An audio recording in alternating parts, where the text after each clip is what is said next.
It's 6:30. I'd like to welcome everyone to our April 15th. It's May 6th Select Board meeting. I invite you all to stand as able for the Pledge of Allegiance. I pledge allegiance to the flag of the United States of America and to the republic for which it stands, one nation, under God, indivisible, with liberty and justice for all. Again, welcome to the meeting. If you haven't signed in, there's a sign-in sheet down at the end of the table. And before we get to any of our business, I'd like to recommend a change in the agenda.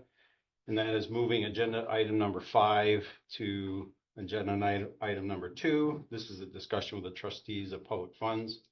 And it would come right after we approve the minutes of the select board meeting and before citizens' comments. So if there's no objection, I'll entertain a motion to make that change. So moved. So Tim's made the motion. Do I have a second? Second.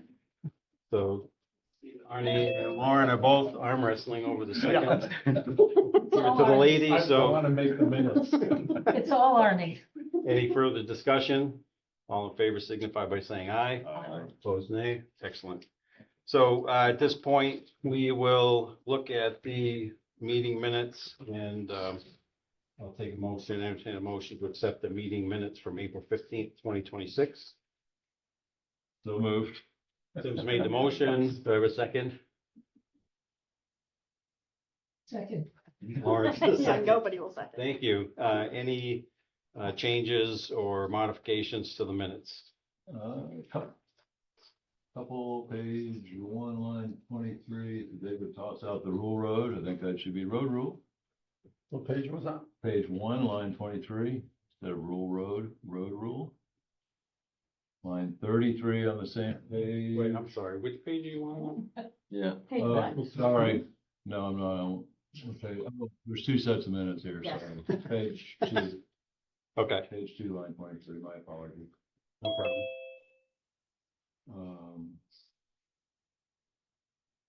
So line 33 on, also on page 2. Opportunity to warn and would prefer not to discuss it at this time, just as the time. The only things I have. Anyone else? No, I'm good. So I had a couple on page 1 of 7, line 46. The meeting was adjourned at 8:24 p.m., which is physically impossible because we started the next meeting at 6:30. So I think that was a Probably typo. Should be in the, 6:24. possibly, yeah. I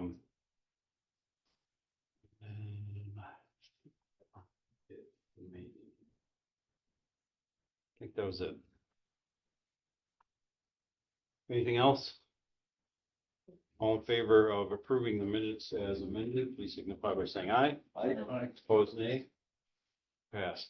Thank you. Second agenda item is discussion with the trustees of public funds. Cortland Pennell is here. Cortland, you want to say anything or how do you want to handle this?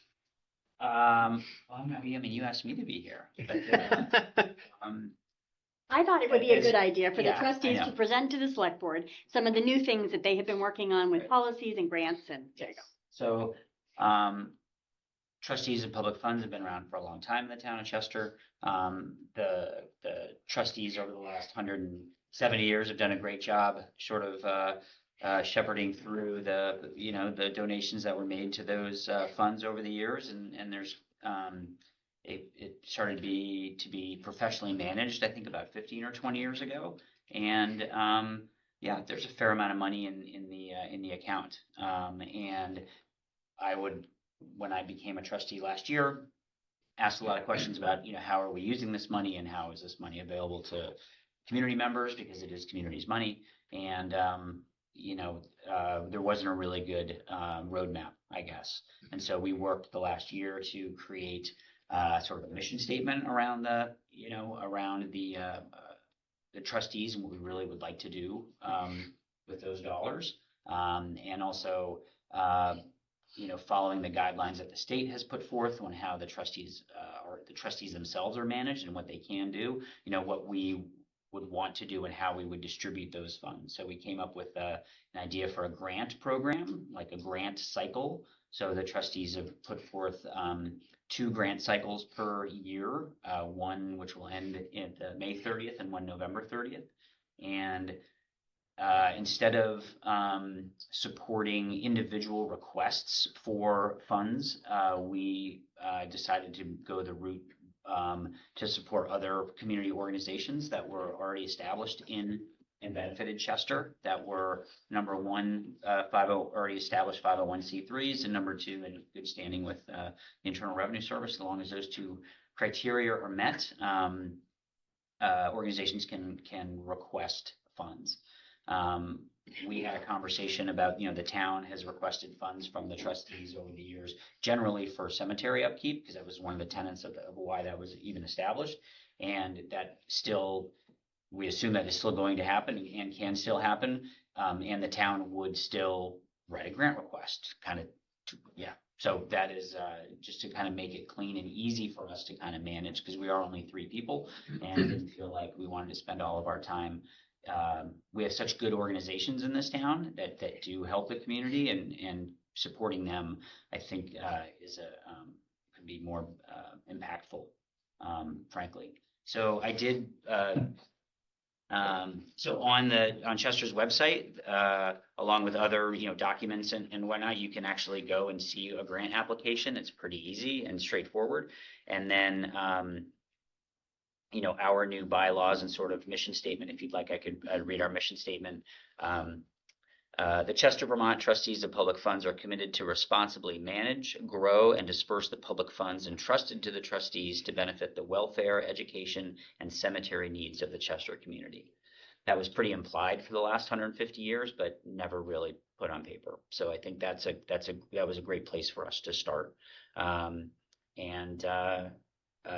had asked the Vermont Journal to do an article on what the public funds are and sort of how the trustees work.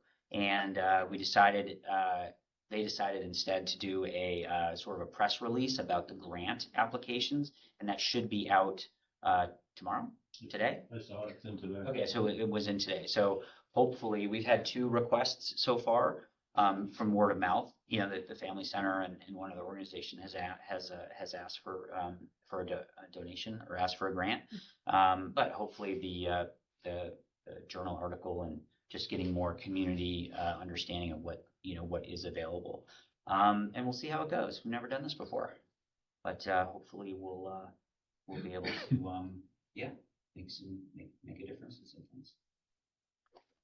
Any questions from the board? To assume that any 501c3 who applied would have to be located in Chester? We talked about that. I don't think the organization necessarily has to be located in Chester, but they need to have a part of what they're doing needs to benefit Chester residents. And so even if an organization, we'll use the Chester Andover Family Center, right? That benefits people in Chester and in Andover, but the thought from the trustees is that the dollars that we give forth needs to sort of be focused on Chester residents. And in the grant application, and in most grant applications, there's a part where after 6 months or 6 weeks or whatever the time is, you're asking the grantee to sort of give a report on where the funds were used. And so the expectation is that the funds will stay in town. Doesn't necessarily mean the organization has to be in town, but that the funds would stay in town. Yeah. Cortland, on the funds that are there, a lot of them were earmarked for specific purposes. Are you going to take that into account when you grant some of these requests and stuff, or does that all work? Because it seems like the request is pretty general, as long as they help people, education. Yeah, and I mean, that's a really good question. And there's a book in the back safe there. It's about that big, about all the requests that were given. Some of them in 1836, I think, was one of the first ones. And one could argue that the $1,500 that was given in 1836 for the cemeteries, those dollars have been already spent and already used, so that the benefit from those funds via interest over the last 200 years, that is, that's kind of what we feel that's kind of what a trustees are put in place to do is manage those dollars. But, the original trustees, in Chester, it was, I'm not sure if I have the verbiage right, but it was for cemetery, the poor, and education. And again, most of those were things that the state or the federal government didn't support, right? We didn't have public education back then. We didn't have the cemetery, it was part of the town budget. And we didn't have, sort of social safety net programs in place. So it's pretty broad. But absolutely, the plan is to stick with those three sort of welfare, education, and the cemetery needs. I think it's a great idea, especially what you're doing as far as the grants go. Because at the town meeting every year, we have a lot of requests for funds. Maybe some of it could funnel through grant requests directly to you, to the trustees, as opposed to going through the avenue that they do now. Yeah. Well, actually was one of the questions I was gonna ask is, do you see the trust as being able to handle those types of requests? And would that be a better avenue for those funds to flow instead of being voted on from the floor? The town votes to provide $40,000, let's say, Right. per year to the fund, and then you guys manage that relative to the request that come in. Yeah, you guys read my mind. Yeah, we're getting there. I mean, I think that makes a lot of sense to me, right? At a very high level, that makes a lot of sense. That we aren't, kind of take my trustee hat off, put my citizens hat on, like the fact that we sit at town meeting and talk about, requests to 501c3s that are by the town, that is, I just think that's kind of odd. Like, there are organizations out there that are real grantors of funds to help places like that. And if the town would then support an organization that's already in town to do that, that could be great. There's also, part of as you guys all know, part of the dollars that are in the trustees are, real town dollars that was from the Cypress mine thing. And at the time, the town didn't have a vehicle to actually invest that money, whereas the public funds already had their dollars under, in a trust. So we took over managing those dollars for you. But now that I say you, for the town, now that the town has the same exact trust that the trustees have, then at some point those dollars should revert back under the sort of stewardship, if you will, of the town. But there's a lot of interest that's been gained on that. One could argue, under the stewardship of the trustees, and maybe there's an opportunity to fund some of what you're talking about through the proceeds from that investment over the last 15, 20 years. Yeah. So yeah, we'd be very open to talk about those, all those things. The other question I had, and I think you answered it, and I'm not expecting a line by line, but I was gonna ask what the genesis of the funds were. And you said there's a book this thick that has Yeah. $1,500 here, $200, Yeah. whatever, so never mind. But I think that's another thing, that we wanna try to focus on this next year is growing the fund, getting more, bequests to the fund. We've got, 4,000 citizens in this town, and there's a lot of second homeowners and a lot of people that love Chester. And if this grant program can really do wonderful things in town, then it's something that people hopefully could get excited about supporting, outside of, not just their passing, but leaving it in as a bequest, but also Yeah. as those funds to do some things. So you mentioned the education component to the, what your goals are, the mission. Mhm. What do you see those funds, or how do you see those funds being used for education? That's probably the hardest one to nail down because, high level would be like, hey, great, we have these funds. Some, kid who goes to school and needs money for their books or whatever, right? And for at least year number one, we, again, didn't feel like we had the manpower to support potential requests there. And there really aren't any 501c3 nonprofit I don't think groups in town that are supporting our students, for further education. But maybe there's an opportunity with a local scholarship or something, that we could partner with someone and support that, which we would be interested in doing. Excellent. Will there be a cap on how much you would grant in a given year? Is that gonna be based on the earnings of? Yeah, it should be based on the earnings, I think. I mean, but we have some penciled in some numbers. I guess we're really interested to see how many grants we get, right? I mean, we're prepared to grant, 2 cycles of $20,000 each is what we kind of thought that would be good. No grant greater than $5,000. And anyone that gets a grant can't ask for another grant for not just the next grant cycle, but for 12 months. Calendar year. Yeah, calendar year. So yeah, we'll see if we don't get any. And that would be self-sustaining. It should be. I mean, if the fund's done well, it did almost 13% last year. There's $900,000, a little bit more than that in the fund.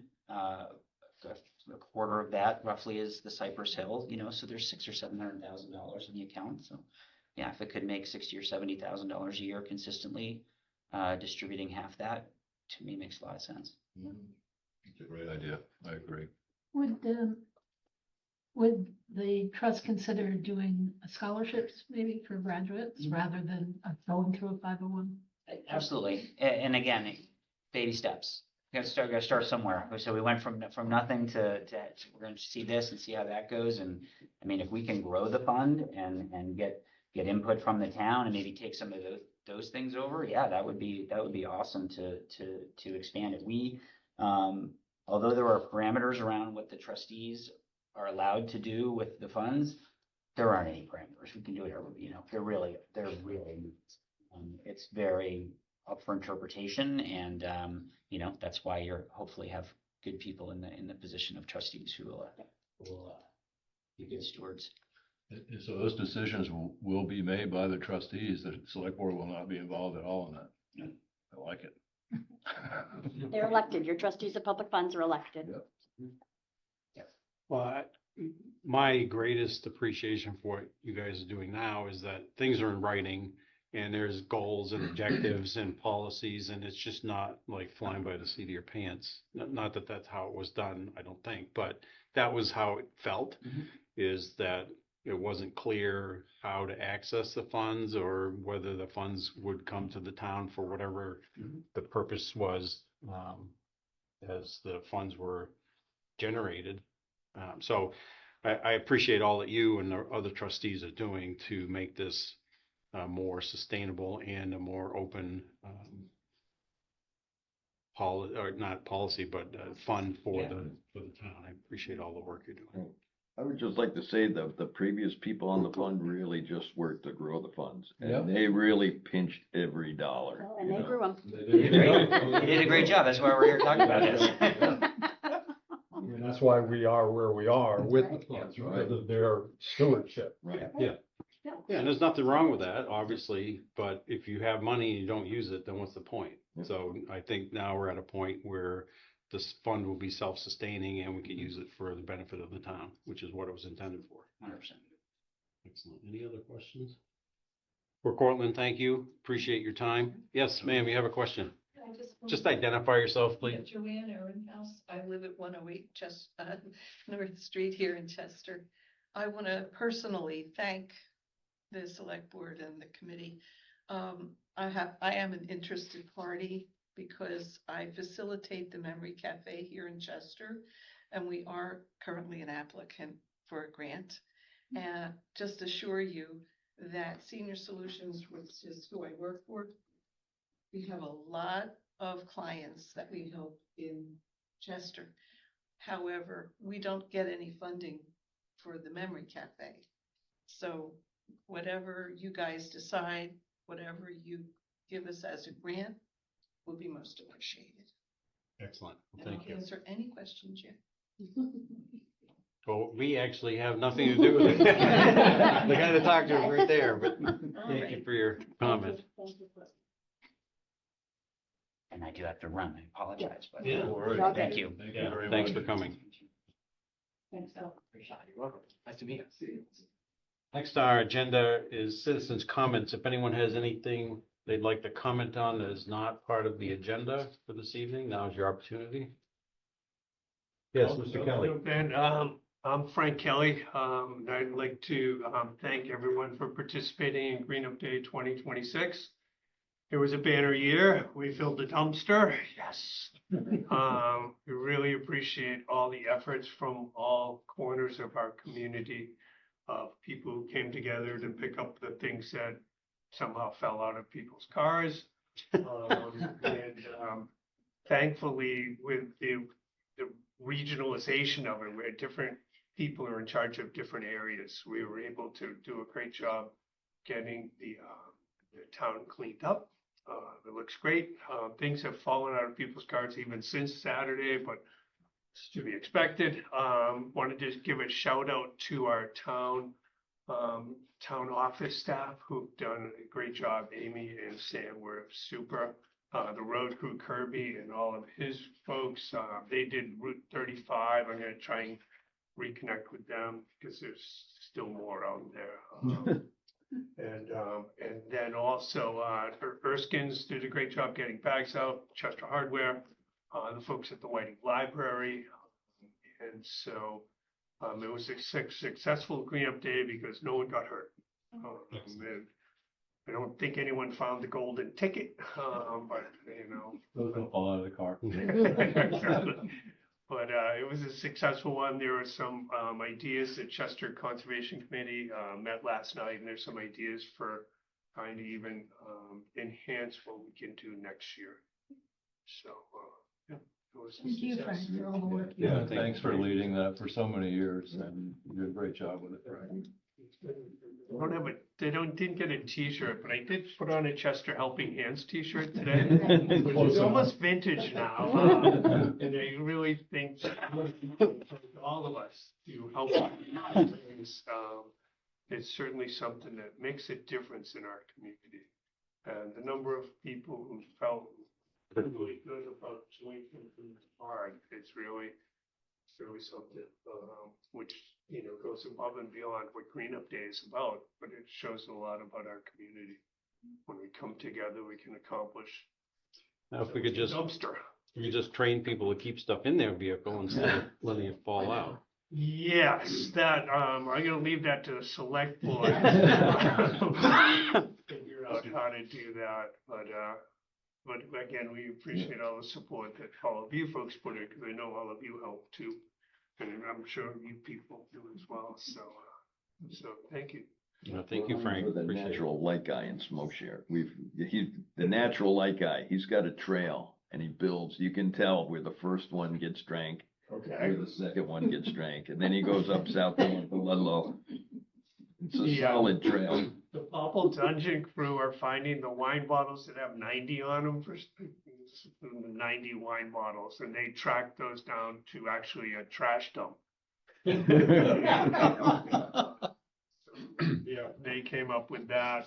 There are still some areas where more things fall out than you would expect, but I'll reach out to Kirby and see if we can't get those cleaned up as well. So, and if you do hear of anything where it's just like there's a pile of junk, the Chester Conservation Committee might be able to wrangle a few people together to go pick up. You mentioned somebody mentioned last night that there were a couple of dump sites that were discovered. Where are those? Yeah, there's one that got cleaned up probably 10, 15 years ago out on Chandler Road. There's a power line. I probably shouldn't even say it because it's like Alice's restaurant. There's gonna be more stuff there. And there's a house there now, so. But there's a power line crossing, and I haven't had a chance to get out there. I was wondering if there's anything, could we post no littering signs or no dumping Well, signs at those? Private There's a foundation that's in Smoshare that has gained things like, I think somebody emptied a motel of the old TVs. You know, that it attracts roof shingles. Yeah, really- any cellar home that's next to the road does that. Yeah. Yeah, and that's tough because then as the cost of disposal goes up, those people who are not able or willing to pay that cost are going to find ways of getting rid of that material. And I don't know the answer to that one. But yeah, I think it's worth putting those on a map and saying like, are there things that we can do? Could we put some, Receptacle there or something. Yeah, or put a couple- I was thinking of some stones, some giant rocks that they can't drive past. That will, Electric fence. like they're just gonna go and find another area, which again is regrettable given, the economic straits that some people are in. Because if you don't have the money to go over to Springfield Recycling and pay, get 10 cents a pound or something like that. $5 a tire. That's this spring, somebody left 4 tires up on the road and it was great because somebody one year took a pickup truck and rolled the tires out of the truck into the river all the way down through there. And it took 2 of us the better part of 2 days to get them out of the river. Right. So when you leave a nice stack of tires by the river, by the road where you can pick it up, I really don't feel quite as bad. Yeah, I agree with you, Peter. Like if people could try not to be going for the Olympic distance record. That's right, yeah. How far they throw the material, that would be appreciated, but. Well, thank you, Frank. Appreciate it. Thank you all, and I'm gonna follow Cortland's lead. Okay. Have a good evening. Any other comments on anything that's not on the agenda? All right, next is old business. Julie, want to help us out with that? I can. There's several things. I'll try to condense them down. So sewer project is underway. Green Mountain Turnpike section has been completed. Paving punch list items are left. First Avenue, gravity line on First Avenue is expected to be done the end of the month. Force main is actually anticipating starting June 1 on Depot, and pump station will be starting some of their stuff maybe that second week in June. So everything's lining up. Project should be completed end of July is the anticipation at this point. So they had a boring rig in last week. They have any trouble getting under the tracks? They did not have trouble getting under the tracks. They're a little shallow. So we're waiting on the rail engineer or Halleck, the contractor, is waiting on the rail engineer to give approval for what they did. So we're not anticipating there's going to be any issues, but the rail engineer has to So it'll sign be off. like 10 years? No. Yeah, at least. They're looking at it. Maybe- Different maybe division, 5. different division. One thing that we probably are, well, not probably, one thing we are looking at that I'll be bringing to you, because these 3 projects are all going to merge at some point, and we're going to have to, to be reimbursed on this program, you have to pay it and provide proof of payment via a canceled check. So there's a large sum of money here that we're going to have to start fronting. So there is a program, it's called a bond anticipation note. We don't typically do them, but that is available to us. It just helps your cash flow while you're doing the project. So we talked to M&T about that. Probably we won't need to borrow the whole project amount. We're doing the math to kind of figure out where we would be comfortable. And would be borrowed for a very short period of time. So more information will be coming on that, probably your May 20th meeting. So short period of time, meaning a couple of weeks, month, or? Probably a month, maybe 2. Yep. We're happy to announce the solar field purchase finally took place. We didn't have a 3+ years. We are out to bid at this point for the inverter replacement project. That RFP is out with bids due May 27th. We wanted to get that project going as quickly as possible. I'm gonna skip around a little bit. So Finance Director Deb is now in place. She's been in place for a few weeks now. We're very pleased. We've had some great meetings with the auditors. We have had some great meetings with NEMRIC. who is our accounting software. I have felt for a long time that there are probably things we can do with our accounting software that we were not aware of. There are. So reporting is going to be able to be changed significantly, and a little easier than we had thought. So we'll be doing a financial update, May 20th. Deb will be here. So we'll kind of be able to show you that new reporting, what we've worked out. And we're very excited about some of that. The all boards meeting, June 9th, 5 to 8:30. Just a reminder, all the boards will be getting together as we start kicking off the work for the town, as the planning commission starts kicking off the work for the town plan. So June 9th, it'll be upstairs. That is going to then be kind of the kickoff to this summer. We've talked about kind of doing a little deep dive in a good review of services that the town provides by department. That'll be at the meetings throughout the summer. We'll get those advertised well in advance.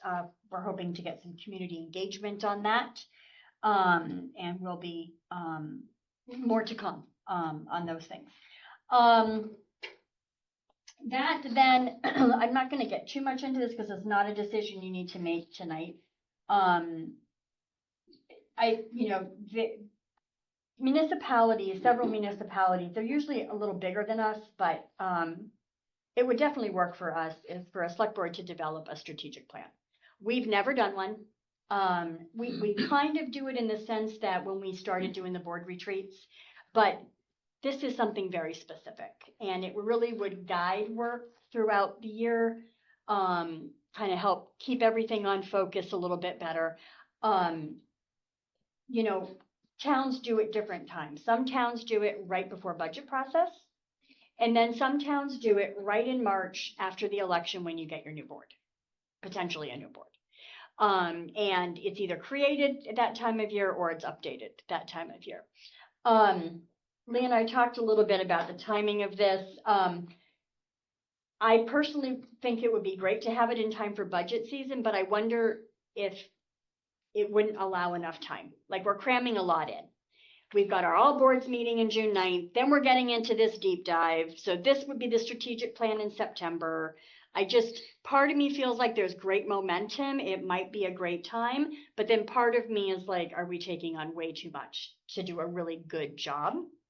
So I will welcome your feedback on that, what you guys think. So I think having a strategic operating plan is a great idea. And it's something that a number of schools and other organizations that I've worked with over the last 20 years have done a lot of work on. I've run them for some organizations, including a couple of libraries in other states. So lots of organizations can take this approach. Usually, they used to recommend it being a 5-year plan. Now it's usually a 3-year plan, doing just what you said, reviewing it every year. And the reason it's so beneficial is having those long-range goals of what your priorities are. You engage in a level of backwards planning. 3 years from now, what do you want your organization to look like? So if we think about where we want it to be, what is it going to take if we start planning now in order to get us there?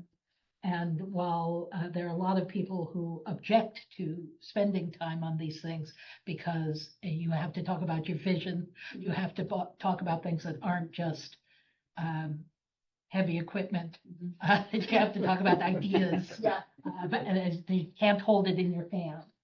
But it's always seemed to me that if you don't have a plan for where you want to go, what is it you're deciding? You're reacting rather than planning in advance. So if you've got, I think it's a great idea. I also think you're right that it's not something that you're going to do well in a single Rushed period of time. hour meeting. That you really do have to plan for what those long-term goals are. It also doesn't have to take 2 years to set it up. So, Right. But, Yeah. One of the things that Julie and I talked about was the schedule for this. And if we do the things that she talked about as far as having that all boards meeting and then talking about what each if there are services that we're gonna cut for each division or part of the town government. And then budgeting. Once we get through all of those things and we have this strategic plan in the back of our minds as we're doing them, then comes March and it's like, here it is. We've already had all of these things that we're just gonna now codify or put on paper at least and have that discussion, and that would be the kickoff point for that. So we're not trying to do it all at once, but it's kind of gathering the pieces to be assembled. Starting with an outline, just Yeah, throwing exactly, spaghetti yeah. on the wall and seeing what people think about it and how it shakes out. It would also give time to budget for somebody to come in and facilitate that as well. And it really helps for the budget discussion in the, if it isn't one of the things that you would prioritize as a goal, why are you putting money into it? So Right. that it helps to Yeah. focus everything. Yeah, I mean, it's a worthy goal for sure, and even if we could just at least touch base with it and start the process and start the conversation, we don't have to get it all done, but we'll start having that conversation, and then we can take it from there, however it works. But it's a great idea also.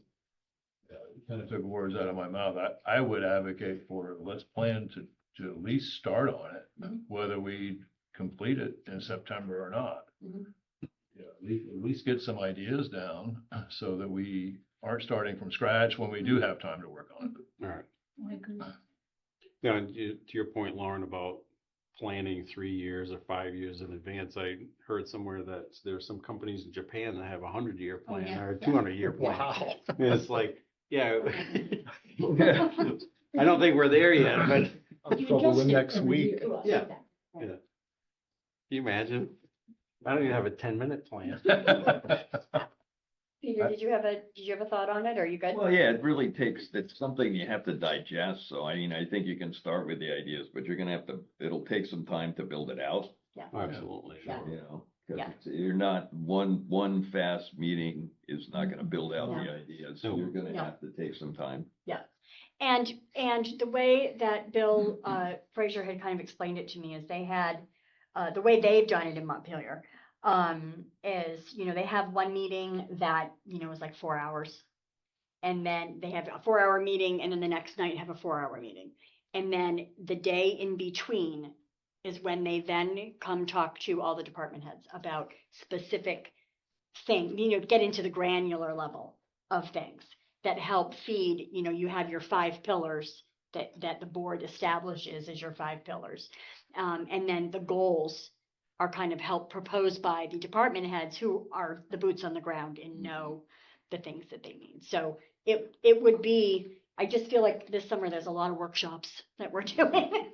I don't know if we want to add another one in September, but it would be in, like Lisa, it's in the back of your mind, something to be thinking about. And we can maybe work on this the beginning of next year, like really start putting it down the beginning of next year. Does that make sense? Is that what everybody's thinking? Okay. Okay. And then, so moving on from that, I'll do the audit thing last, but, I heard from Nick Barlow. They are Skyline Nursery planted all the trees last year. There's 2 trees that are going to be replaced that have passed on. One at the Pinnacle and one at the cemetery. 2 of the redwoods, I guess. So they'll be coming sometime this spring to replace those. Paving bids came back. I'm sorry, Julie, which one at the cemetery? He said there's one at the cemetery. That's what he said. I don't know. It's a redwood. They're both redwoods. They're both Dawn redwoods. redwoods. Yeah, there's one at the cemetery that he said thought looked kind of sickly. Yeah, there's only one redwood at the Okay, cemetery. then he said it's kind of sickly. He didn't think it was gonna make it. Wow. So he's gonna replant that one too, because they're Well, warranted. The one at the Pinnacle they knew about because Yeah. they clipped the roots or Yeah, something. yeah. I was surprised about the one at the Yeah, he cemetery. felt it. I don't know, it looked in great shape in the fall. Yeah, no, apparently they came out, looked recently. He wasn't comfortable with that one, so they're gonna replace that one as well. Bids, we've gone out to bid for the paving. Remember, we put forth a paving bond. Very pleased to say that the bids came in significantly lower. We had approval for 300,000. Bids came in at 260. So we're saying 270. So we're only going to borrow the 270 instead of the full 300 because we obviously don't need the full 300. So update on that. When will it happen? The paving. Yeah. So this is the paving for Flamstead and River Street. That's anticipated for July. The paving for the potholes on Depot Street, North Street, that whole process will be happening in the next couple of weeks. They're just waiting for a dry spell and consistent warmer temps. So they will hold. So next couple of weeks. Yeah, forgive us if we take that with Yeah. a grain of salt. Different company at this point. Oh, okay. Different company, P&L, it has a planer, so they're doing it, and then we're bringing in, likely, Fuller will be coming in with they have a sidewalk paver, will be coming in. So they, plan worked out. Hang on one second, because I'm doing double duty. And then lastly, so Deb and I have had a couple of meetings with the auditors. Ron has said, I can very comfortably say that at the end of 2024, restated 24 audit and 25 audit, the town is not facing a deficit. There were several issues related to, I shouldn't say issues. There were posting issues, I guess I should say, posting issues and how the education funding was being posted. So that stuff is being restated, it's being worked through now. We will probably have the audit at this point. I thought he had said we would have it at the beginning of this week. It'll probably be the middle of May. There's a few adjusting entries that Deb has found, and so her and our auditor are kind of working through some of those, making sure that we catch everything. So that at the end of 25, we know 100% we are very firm, very solid where we're at. And so taking the time to make sure that all of that is correct. But Ron has said with 100% certainty, the town is not in a deficit situation, which is excellent, great. excellent news. On that note, on June 17th, which is your second June select board meeting, at 5 o'clock, Ron is going to come he's been doing this for several towns the past couple of years. He will come, he will review the audit with the board and the public, but we'll also be doing kind of a financial workshop type thing, how to read your audit statement, because they're extremely confusing. So how to read your audit financials, what you should be looking at, what lines are your indicator that says we have a problem, we don't have a problem.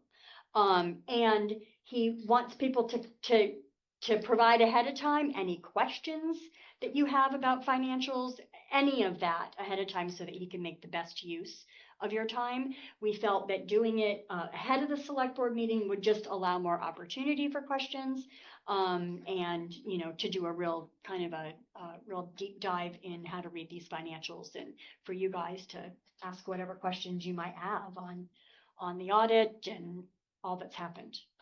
So that'll be the 17th at 5. And I will get the audit to all of you as soon as we receive it. Okay, I think there was a lot of old business, but I think that's everything. Yeah, that's everything. Okay. Any other old business we need to discuss at this point? I had a quick conversation with the town forester on an email, just because I had a question regarding the markings. Yeah. And she had said that they were gonna be finishing the marking and sampling by early summer, and then have the bids ready by early summer. Good. Haven't heard from her in a while. And usually she responds to you and to me. Yeah, I haven't heard from her. And this was just, she gave me this other added information because I had a question about the color of the markings and what they meant, that's all. But that's why she conveyed it to me, but that's what's happening with, and there'll be some questions coming up as she gets further into the bidding process about some particulars. And one of them was an invasive species, if we wanted to deal with anything regarding the invasive species before they do the logging, because once they do the logging, they spread them everywhere. So that'll be some more conversations.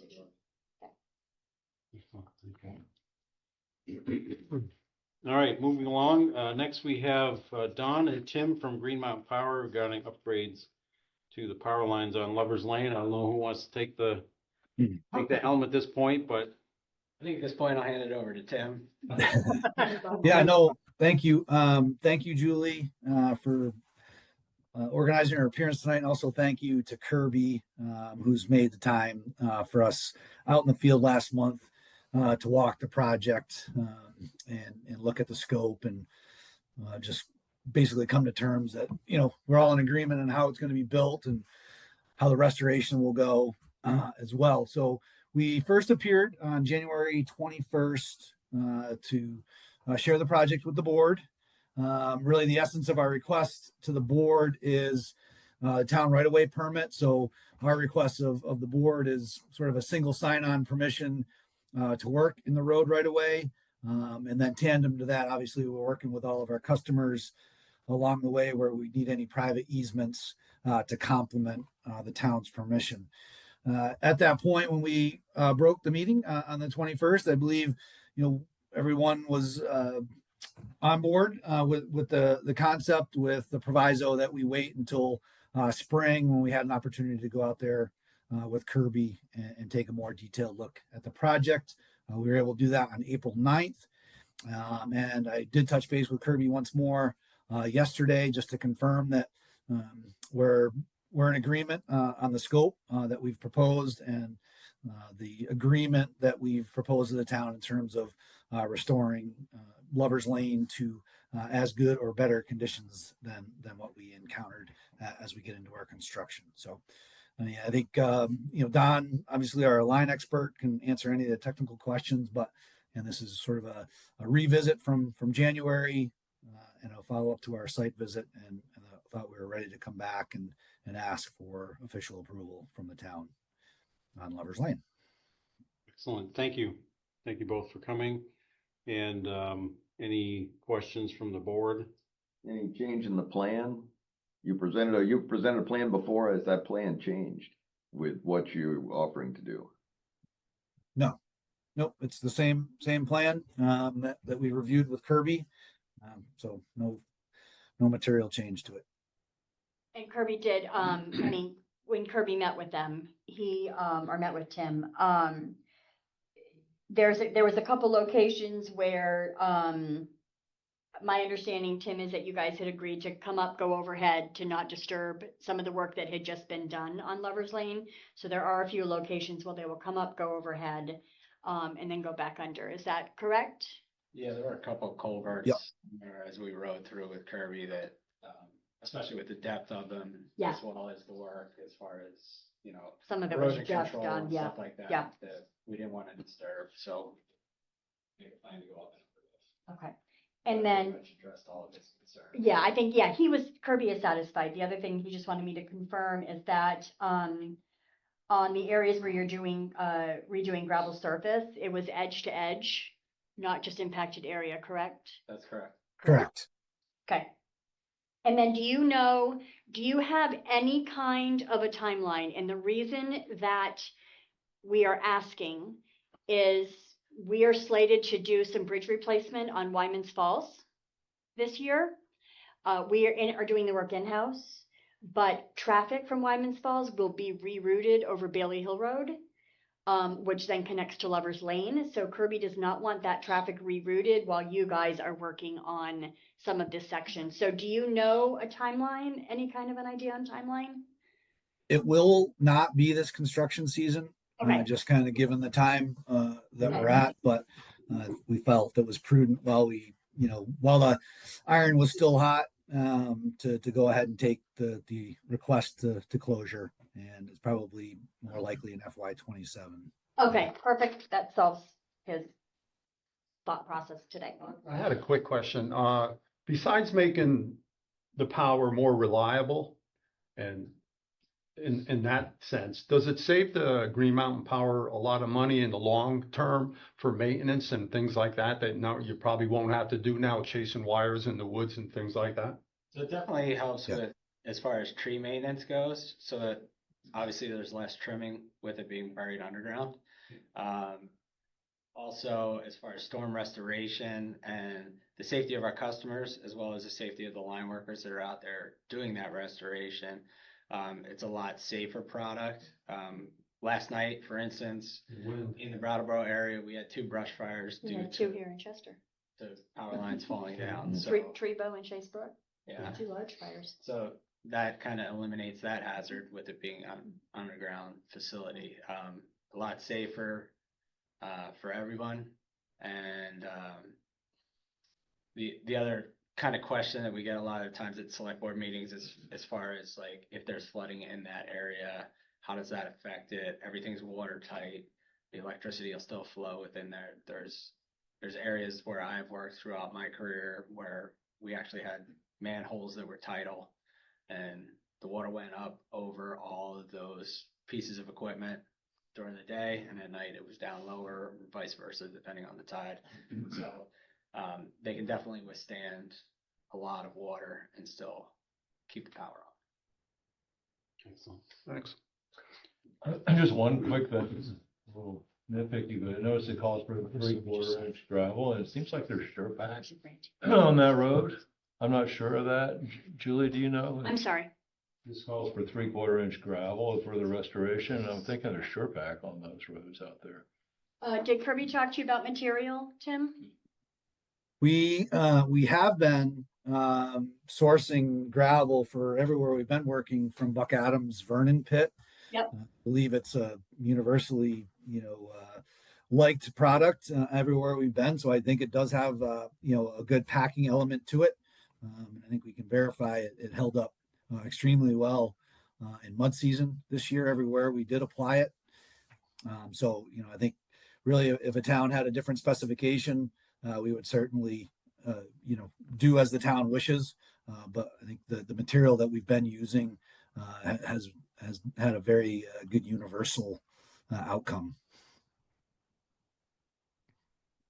Mr. Mancuso, you have your hand up?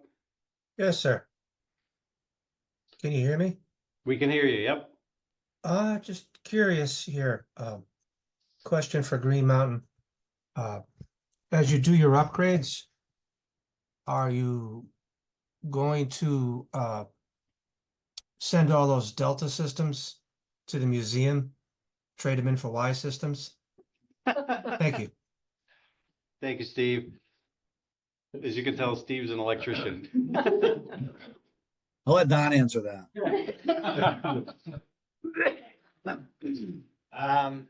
Yeah, I don't know what museum would actually take those. We can look into that.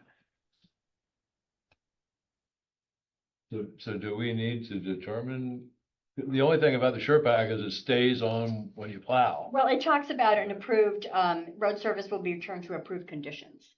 So, so you will work with Kirby. I mean, my understanding from Kirby is that he was very comfortable with the fact that Tim has referenced to him that they will work on final product to make sure that the road is back to what it was because of all the work and all the money we just put into Lover's Lane. That all of that will go back to pre-existing. So Kirby was very assured of that. Tim assured him of that. So I think we're And comfortable. I'm pretty sure that it's not SurePack.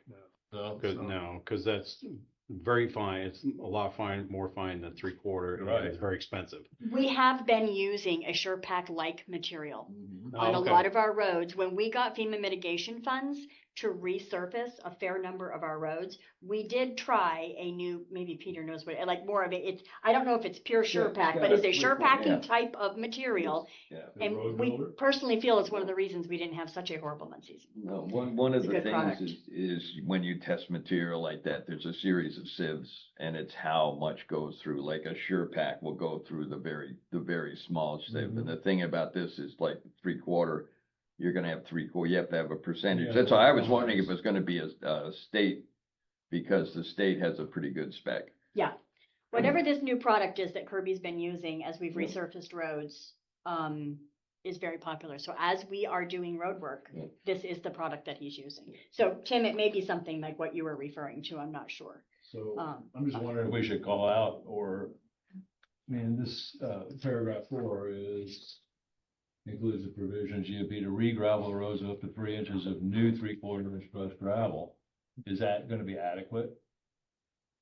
Or should we add something, or, or to original condition or something like that there? So Kirby couldn't be here tonight, but I did have permission to just text him. I'm going to. I Talk don't amongst recall yourselves. seeing anything that said in this document about returning to original condition. Maybe in other documents that I haven't seen. This is the one we're signing, so it should Yeah, be in there. Yep. I would agree. No, I think that's been a conversation. Yeah. Oh, sorry. Well, That's we're what's gonna- in we're writing gonna that sign we. it. I understood. Well, road surface must be returned to approved conditions consistent. That's with what I was standards talking about. described in Title 19. And once you get into that, that's, Yeah, I think we have some belt and suspenders in there in terms of just trying to give that assurance.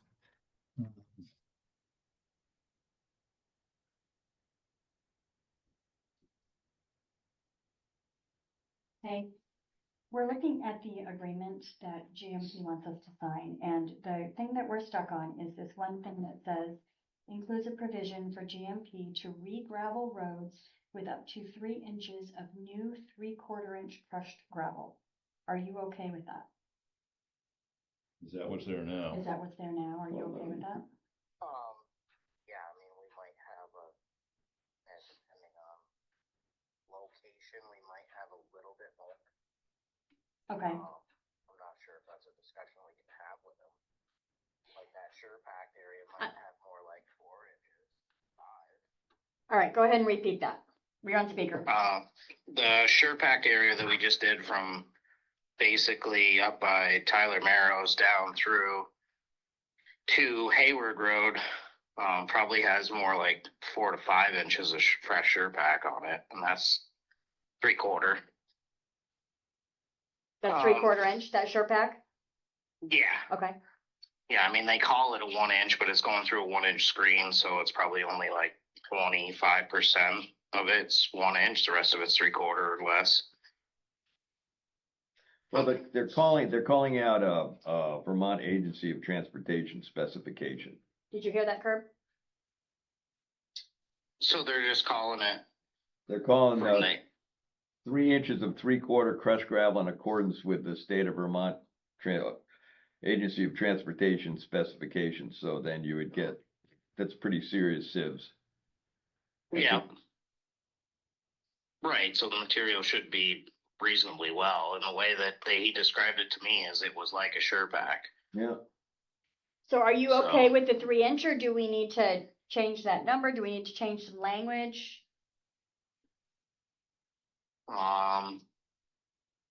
I wonder if it could just be changed to just a minimum of 3. That way, potentially, there's a chance for more.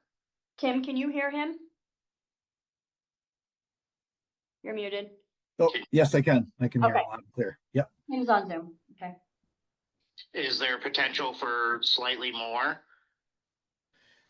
Yeah, I mean, I think 3 inches has been our minimum standard, and I think we know, in areas where if we touch a culvert that requires upsizing, we might need a little more purchase over that to come up in the road. And if that's the case, we've seen instances where we, basically, put a little bit more cover material over that and then feather it back in to the road.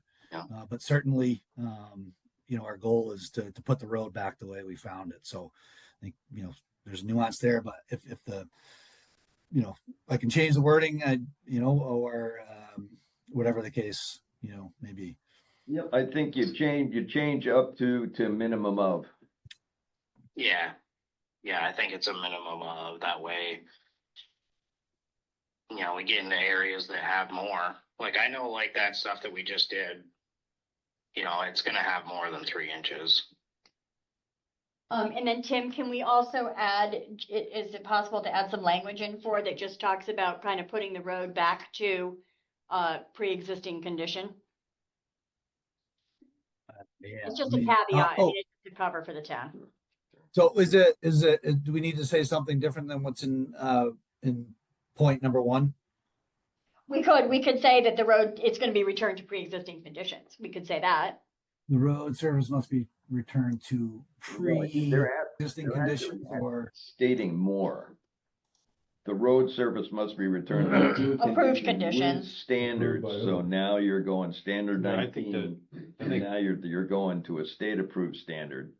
I think existing Right. is a step backwards. Yeah. Okay, Yeah. okay, Could be a step back. okay, Right. It So could be. okay. Then leave it with the approved by the town of Chester? Who approves it? In terms of approved conditions, well, curving. Right, Right. but approved conditions by the town. Yep. in accordance with town right away standard. I don't know if that's us or state or both. Town right away standards is us, so that, yeah, Right. So I think we're good. okay. All right, I guess, Julie, can I just work with you offline to just Yes, make you the can. final edits? and yes, get it you back can, to you? What's that? absolutely, great idea. Okay. Okay, thank you. You're welcome. Kirby, did you have anything else? You good? No, I had already met with them. Yep. So I feel pretty confident that they're gonna go overhead where I asked them to. And I think all the boxes that they wanna put out that jump out aren't in our obstruction for plowing or anything, Okay, winging or anything, so. I'm sure the residents up there would be pretty happy with it. Hope so. okay. Perfect, thank you. Thank you, Kirby. Thanks, Oh, Kirby. before we, is there, Oh, hang on, Garbs. oh, Was it just, or is the board gonna be able to approve it tonight, or do we need to edit and get back on a future meeting, or how do we navigate these, the sort of the wordsmithing that we need to do here? We can add it to the May 20th meeting. We can wordsmith and I can just plop it on the May 20 meeting. Does that work? Absolutely. Okay, why don't we plan on that? Sounds good. Okay, we'll Great. put it on for May 20th. Great, thank you. Thank you, Kirby. Thank you. See you later, bud. All right, Anything thank you. else? Yeah, bye. Anything else relative to this agenda item? Well, Don and Tim, thank you for your time. Appreciate it. And sorry we can't give you a signed contract right now, but Okay. in a couple of weeks, we'll, Yeah, thanks for your time. yeah, thank you. Thank you. Safe travels. Thanks, bye. Sure. Yeah, Next. we- Hmm? People walk out on us all the time. You're not exciting. I've enjoyed it very much. Thank you. At least you didn't fall asleep. We appreciate that. Good night. Take care. Thank Next is discussion regarding a letter to the state on Act 181. Is this something that the board has an appetite for further discussion, or are we done with it? I'm sure you have seen that the legislature voted to repeal the tier 3 and road rule at this point, so I don't think it's a bad idea still to send a letter, though. up to you guys. Well, I was actually thinking, I just saw something that somebody posted about repealing Act 250. Going even further than Act 181. In my opinion, I think that local control is the best control, and the less that somebody that doesn't live here has to say about how we manage our own business is better from my perspective. But I'm happy to listen to the board as far as where we want to go with this. I think it's kind of a moot point right now to send a letter regarding Act 181 unless it's to repeal the whole thing, which Which we don't really want We to don't do, really want to do, because right. you want the tier Right. 1. Yeah, That's tier one. important for Yeah, us. that's a big benefit. to Yeah. us. Yeah, it's important so for us. in that instance, are we wanting to just put it out there that we're in favor of what's already been done, or is it not worth the effort? It seems Even moot what's, to me. even what's done isn't set in stone yet. I mean, it's on a fast track and they were looking at it yesterday. They looked at it again Yeah. today. It's still in the process. So I mean, Coming up with the language for the it, repeal. it wouldn't hurt to have something that says, you know, we agree with the tier 3 and the road standard thing and stuff. But that part that helps the town because we have the zoning and for that Act 250, that makes a big difference for the town. Because if Act 250 kicks in at this level here, and if we get a project that has over 10 units or anything like that, it's gonna add a lot of money and time to any project that we do. So it's kind of hard to hopefully maintain that little part of it and still lose the things that are hurting. And Act 250, I mean, it was started in the 1970s. 1979, I think. 70, I think it was. Oh, was it that early? Yeah, that was that early because of the highways and stuff, and the ski areas were getting popular, and IBM came to town and stuff. So it did its job, and it changed a few times, and the last one was 2 years ago, and it takes effect at the end of this year. But I would love to see towns that have their own zoning, that have their own control, not have to deal with it at all. But how do how do you incorporate that into something that they're talking about that's helpful in one way for us and not helpful in another way? So it kind of makes it hard. I agree with that to a point, because there's science behind this, and it wasn't fully baked.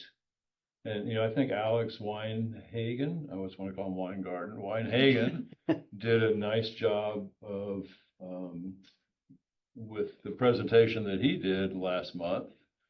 And I came away from that feeling like the Land Use Review Board, that's the body he's on, right?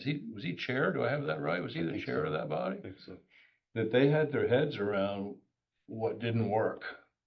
And, the part I struggle with just tossing the whole thing was that there are some really highly sensitive ecological places that I don't think we as a town have the scientific background to manage all that. Now, I also agree that the state hasn't done a good job of that. So what I was hoping would happen would be that Alex and his committee board would be able to really put the brakes on it and come back with some of the things that he was talking about. Now, I understand it's not a popular thing, and I get why it's not. But I think the science aspect of it is really important as well. I think, so as much as we all love to hate Act 250, and I know the town's got plenty of stories about it, it is responsible in a large part for the landscape that we enjoy in Vermont today. So, everything's got trade-offs. Yeah, it's a Gordian knot that we're trying to cut. And Yeah. I'm not sure that we're gonna be able to do that from our perspective and what we can see. Because we certainly can't see everything. However, based on what you just said, the science behind all of this stuff is something that is very subjective and can be subjective depending on how you're interpreting it. So while I understand that we do need to look at data, we need to collect data, we need to understand the data, we also don't necessarily want to put all our eggs in the science basket and say, oh yeah, the experts are going to deal No, with there this. needs to be common sense Yeah, aspect to it. exactly. And it's a conundrum, it really is. It is. And that's why I'm thinking that if we can draft a letter that we can send to our representatives at the state level and just say, let's get rid of the Act 181, Tier 3 and road rules, Right. then we've at least made a statement from our perspective, our place in the town, and representative of the citizens of the town, and hopefully they'll do the right thing. I can support that. Yep. I would agree. I have trouble with the idea of just throwing all of it away. I don't think that's a There's a good little plan. bit of hyperbole, but yeah. But sure, but there are some pieces Yep. in there that I think are sensible to have. And is to say that I would like to believe that our state committees and representatives are doing that careful sifting of science and common sense. But Seems a little knee-jerk right now. I would like to believe that. I don't in fact believe it. So I'm hesitant to just say everything's wonderful. But I could support, and I think it's a good idea for us to weigh in and say what we do all, I think all agree on is that the Tier 3 and road rules As written, need to go away. Right. And that because it hasn't been done, I mean, they're saying they're doing it, but it Yeah, hasn't it been fully hasn't. done. It's not complete yet, yeah. They also have a conversation about natural areas without defining natural areas. Yeah. So that leaves the door wide open. sensitive natural areas, and that's what they were supposed to map, and that was But they never don't even done. know what those areas are, and they don't have a definition of, never mind having a map Well, about. we have, if we went back through where the Windsor Minerals funds came from, and I haven't been down there to look, and it's on my agenda. But that was the first payment, and I believe that's just like an oil right. So we actually have a mining interest that's up there in the back in Chase Brook. If we go back through that, I think we'll find it. They never developed it. It's a beautiful deposit. But the thing is, Tier 3 would lock us completely out of that. So that's talc and that Cypress mineral thing, is that what you're talking That's about? what I'm talking about. Yeah. Yeah, there's school lease land that was up there, and there was a court battle that the town did in the fifties with the landowner that we had the mineral rights, and mineral rights were all pre-drilled. They drilled the whole thing and tested the whole thing, and if they hadn't found the piece that was in Cavendish, they were going to Smoke Shear. But those mineral rights are still there. I mean, we sold the mineral rights, but I think if you go back through there, you'll find that we have a royalty per yard, because that's usually the way it works. Or a royalty per yard or per ton.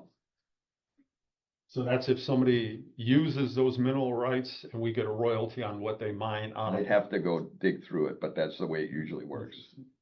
Right. So what's the pleasure of the board relative to the draft that we have before us? Is that needing to be tweaked? I would say it needs quite a bit of editing for me to be comfortable with it. I would be in favor of signing something outlining a little more detail, a little more nuanced around it and sending it. I mean, there have been a few times in the past I've said, hey, why don't we send a letter to our representatives? And it kind of fell on deaf ears. So that's a precedent I think we should establish. So does anyone want to volunteer to tweak this? Absolutely not.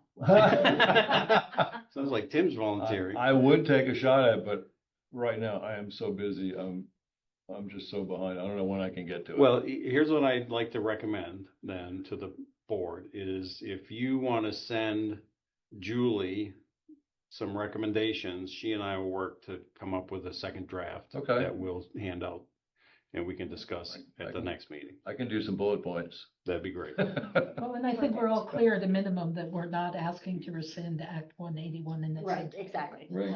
Yeah. And as I understand it, just try to wrap this up. What it sounds like is about to happen is they're going to repeal tiers 2 and 3 completely, and that will revert to the existing Act 250. So I don't know, I mean, I guess there's some gain there, but Oh, there's a lot of gain. I think in the tier 1 in housing, there's a ton of gain. Yeah. oh yeah, for sure. But I'm just saying that we're still going to be under Act 250 for any development under 10 acres. Over 10 acres. Sorry, any subdivisions with lots under 10 acres, right? Over. Lots over 10 acres? No. You No. can't, if the whole property that you start with. It's over over 10 10 acres. Correct, correct. So, that's not going to change. Just wanted to clarify that. Because the big thing about the whole, regardless of what they do here, it'll be just like Act 250 where they don't enforce it. You know, Well, you know, I agree. Yeah. well, they don't fund to enforce it. No, I mean, they you look at what That's a happened problem. down here, we Yeah, signed they a still have contract that. and the state was like, you can enforce Act 250 for us too. And it's like, really? the flip side is, the Julian Quarry mess, Act 250 is what saved it, right? We didn't have any jurisdiction over that. And it took them forever, but they eventually stepped in and shut it down. Well, one of the things we signed said we would enforce Act 250. But they didn't want us to do that, did they? We didn't want to do They that. didn't. There you go. We They didn't. don't want to do that. Well, I would encourage you to submit any comments to Julie and then we'll come up with a second draft list. Sounds good. Any other discussion on this particular agenda item? Myself what to do. Next is update on preliminary analysis and assessment of the Chester Reservoir. Anybody have any? So just a precursor to this, so there's no decisions you're making tonight. It's been so long to get this in my hands. This came in the other day.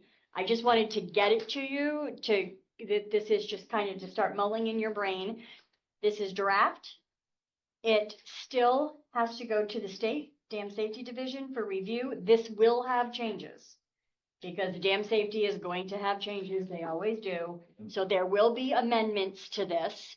When we get those amendments and this gets redrafted, it's going to come back to you. I will have somebody from Fessenonio come talk to you about the alternatives, do a more in-depth discussion with you about your options, for you guys to make a decision on which alternative you want to move with, so. There's another alternative that they didn't speak of here that's been done as history is you just do a breach as wide as the spillway and you don't remove the whole dam. There are dams that are all through here that you look that were just breached and they're going for 100% removal or you're gonna go through this building and it's like, I can ask about it, Peter. yeah. So what is You only your, have to do a breach the size of their maximum spillway. You don't have to remove the whole dam. It just becomes a stream that way. Yeah. Well, you put a plaque up next to it, and then it becomes an historical site. You don't do it. So when you, just a clarification on what you just said, Peter. So basically, you're removing a section of the dam that's the width of what you need to control the flow, or it's the entire width of the? No, they're saying, if you read through this, they're saying you needed a maximum area for an overflow. Oh, And that okay. needed to be big built. Well, the maximum area for the overflow would also be take out just that one section of the dam and you're gonna leave the other two ends. And then the reservoir becomes a stream. Reservoir becomes a stream and then somebody walks through like me in 100 years and says, wow, there was a mill here. You know, and a lot of the problems with these that we're not gonna face is the fact that what happens with a lot of these mills is there was some industrial process that was above it. So it's the sediment that's the problem, and that's not really an issue here. I don't believe there was anything more than hunting outhouses above there. Well, there is mention of sediment removal if the dam is removed, so, and I don't know how all that gets done for $500,000. That was my I thought question. the prices, the Or, costs were crazy low to me. Yeah. Right. I was figuring low end was at least $1 million, low end. So that was my one question. That was my biggest question too. Is what you're saying, Peter, that something that it would fall in between the full removal of the dam and this alternative three, widening the spillway? So if I'm following Yep. what you're saying, that their suggestion, which is to lower and widen part of the spillway. Yep. You're saying that that's too much? No, That what I'm they could saying, do- no, what I'm saying is the width of the spillway is as much as the dam that you need to remove. Okay, all right, So if you're gonna just widen the spillway, the intention there would be you're keeping the reservoir. Right. right. Peter's talking about if you breach it, you no longer have the reservoir, it's just a stream. But it's a So, 20, but- it's so- a 25-foot wide breach. So the instead end of a result spillway. of doing Right. that is coming back around to the rest of alternative two. You know, they say you're gonna remove, full removal of the dam. The end result of what you're saying is you're not removing the dam, but you're going back to the thing that they're saying is a con for removing the dam, which is then you don't have the reservoir anymore. Right. So it will cost less, be less invasive, whatever, but the end result would be the same No reservoir. as Right, the there'd be no removal reservoir. of the Exactly, dam, yeah. right? That's, Right, that's yep. what I'm struggling There with. you go. Yeah, yeah. Okay.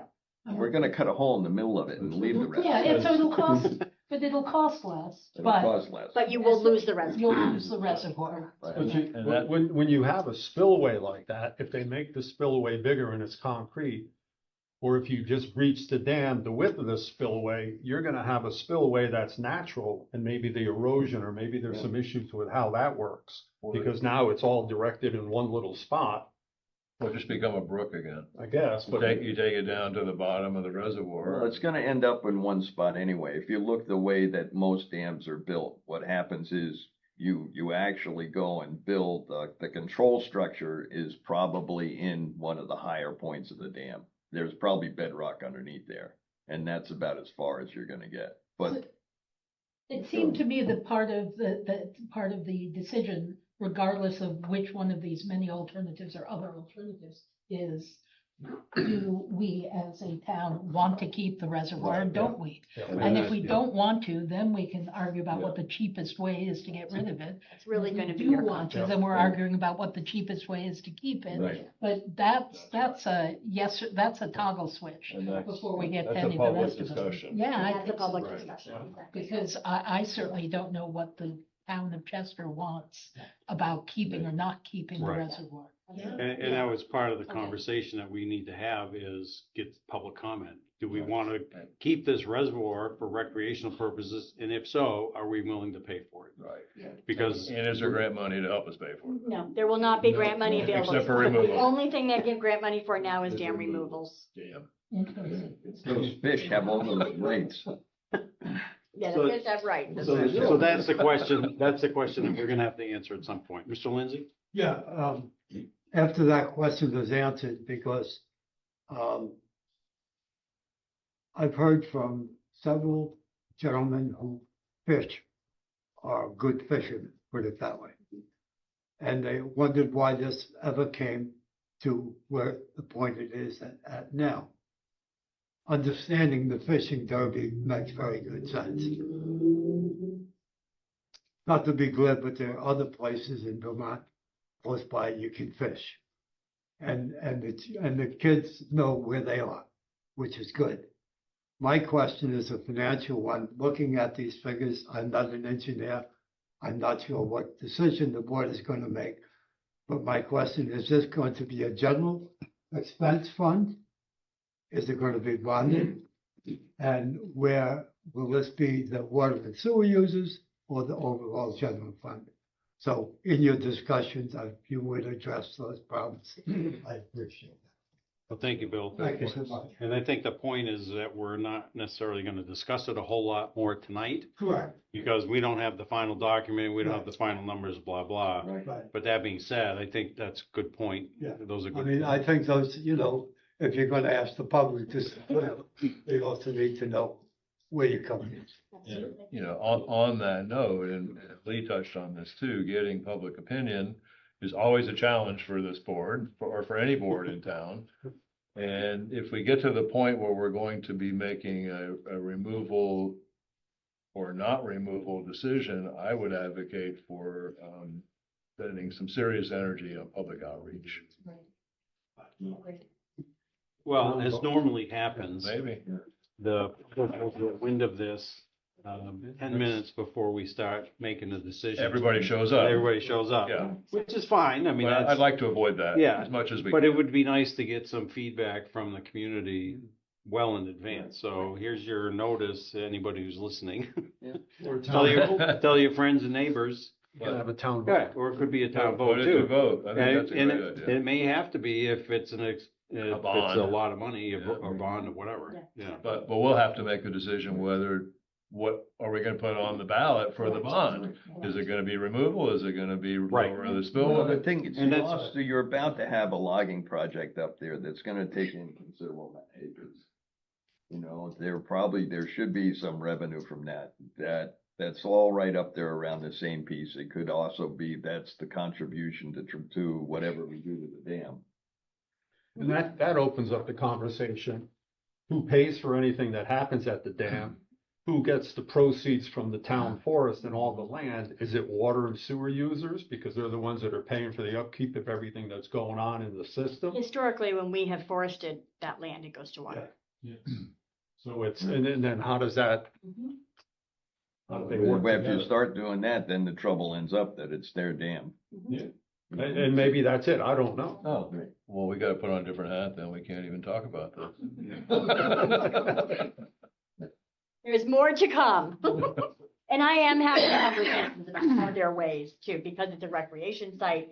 Are there ways to find some grant funds that would help? Like I'm kind of nuancing some of those conversations, but. Yeah, try not to be sentimental, because we all have great memories, or many of us have great memories of that reservoir. You know, when my little guy was that big, we were up there fishing with the derby, so So more to come on it'll this. be a tough one.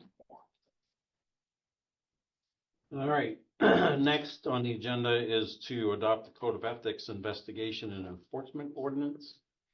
You should have gotten a copy of that. Anybody have any comments? Well, this and the next item kind of go together, right? They do. They're two different, the ethics ordinance is more external. The conflict of interest policy is more internal, conducts the behavior of the board. The ethics ordinance is something that we're required to have. What is before you is the model that most municipalities are adopting because it complies with all of the ethics laws that passed a couple years ago. The ethics ordinance is just kind of, what happens if somebody wants to file an ethics complaint against you as a board member. So it's an action that the public can take against any municipal official. Any municipal. Correct. The one question that I had about where they talk about the designated complaint recipient. And we talked about that as being the town manager, and then there's a process in case the complaint's And then against designate, town correct. manager, which would go to the Board chair. Correct. board chair. Is there an option of somebody that's outside of government to be that person? to There is, receive but it, it's so there's not- no conflict There at is, all? but it's not recommended. It's not recommended, and the reason? Because that person is doing investigations, and there have been towns that have run into issues where you have somebody that is not familiar with municipal government in any way, shape, or form, conducting investigations that were not thoroughly completed. So most municipal attorneys are recommending that it be somebody within the municipal government organization. And It that's- tends to be falling to town managers or select board chairs. Is typically where it's falling. Doesn't have to, but it's not recommended that it be somebody outside for that simple For that reason. reason, That's just the advice I was giving, because I was trying to yeah. pawn off the responsibility to somebody else. Well, when I think about an impartial person, I would think someone Correct. that's outside of the atmosphere or Correct. being, in town government or working for the town or whatever. Yep. But I understand that there could be reasons to go the other way too.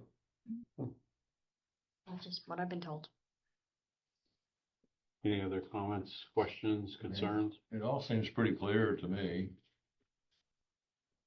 I didn't, so the agenda item is to adopt this tonight. Yeah, so I'll entertain a motion. Well, but you don't have to. I know, But I know, if you but- wanted to discuss and it wasn't warned as adopt, then you wouldn't have been able No, to. no, discuss. I get that. I'm just thinking that, Well, I will make a motion that we adopt.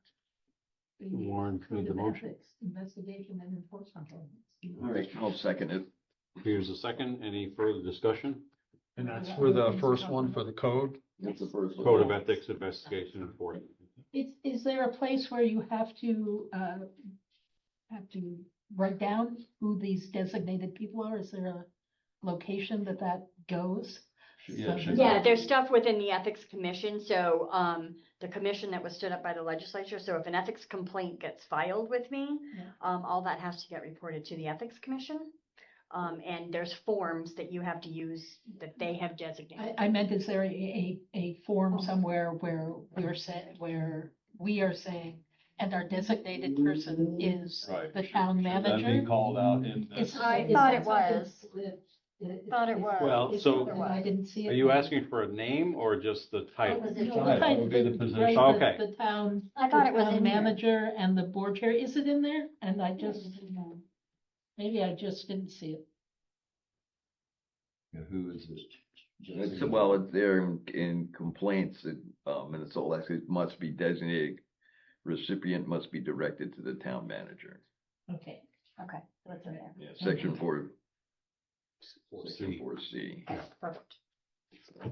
Do too much life of reading spec books. Any other comments, concerns? Does it also need to call out that if the complaint were against the town manager, that the? It does farther It does. down. Yeah, Okay. yeah, that process is It's, because they call out the board chair farther down. Okay. Okay. Yeah. So it can be.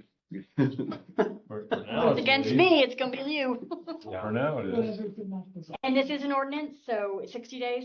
I have to publish and advertise that this has been adopted. Yeah. There's a 60-day right of appeal before it becomes effective. So, Any further discussion? If not, I'll ask for a voice vote. All in favor of adopting this Code of Ethics Investigation Enforcement Ordinance, please signify by saying aye. Aye. Opposed, nay. Excellent, thank you. And it will Yeah. be coming around for your signature.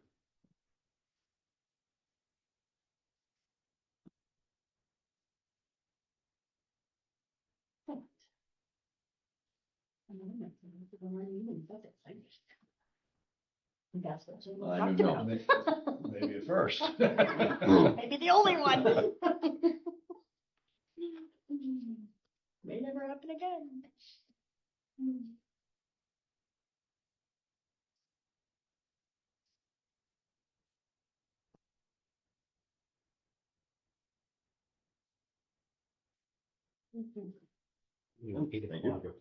I know. It's the age thing. You know, my dad said it's not hard getting old, it's hard being old.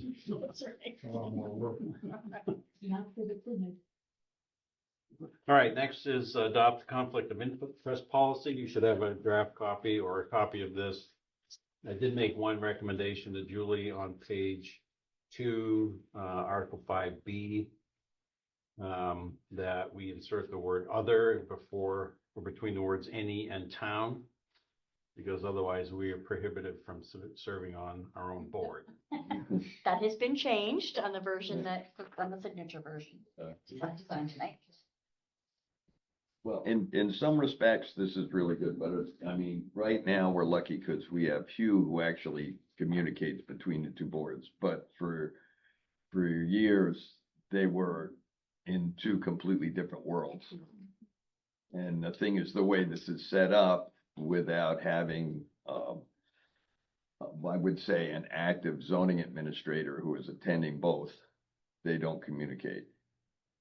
You mean the DRB and the planning commission? Yeah. It's got, you've set it up so they, you know, nobody we had Harry Goodell when we first did the DRB, and Harry Goodell was on both, you know, so there was kind of a communication and to review things. And the way this is set up, it's like a government where neither side speaks to each other except in court. No, and it's like, and who knows what they say, they kind of pull. So, I mean, it works with what we have right now. There are times in the past that it would not have worked as well.